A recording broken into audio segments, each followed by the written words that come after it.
In the Supermax World Domination game, I'd say that was a mistake from my opponent in the territories picking stage to let me get the middle top continent, as basically he was forced to put his troops next to that continent's border.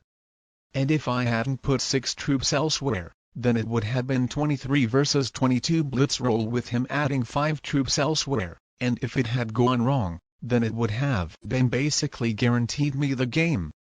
And with that, I think that was a mistake for me as well to add a few troops elsewhere.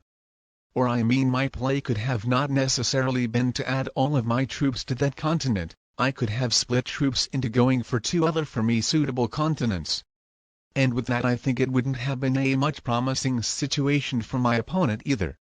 But let me know what do you think on that in the comments section down below. Anyway, analyzing this game further, I think that was a mistake for my opponent to not capture one more territory, because it would have brought my territorial troop bonus 1 troop down.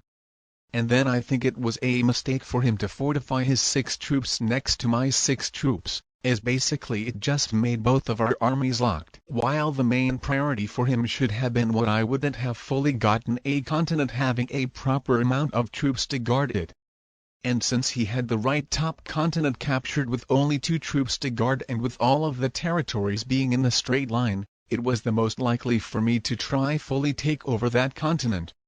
So I think he should have rather fortified his 6 troops to one of these territories, so to be accessible to invade that continent after I capture it. So as you can see, with my opponent failing to break through that continent, I captured 2 more. And with that, it was just impossible for my opponent to make a comeback.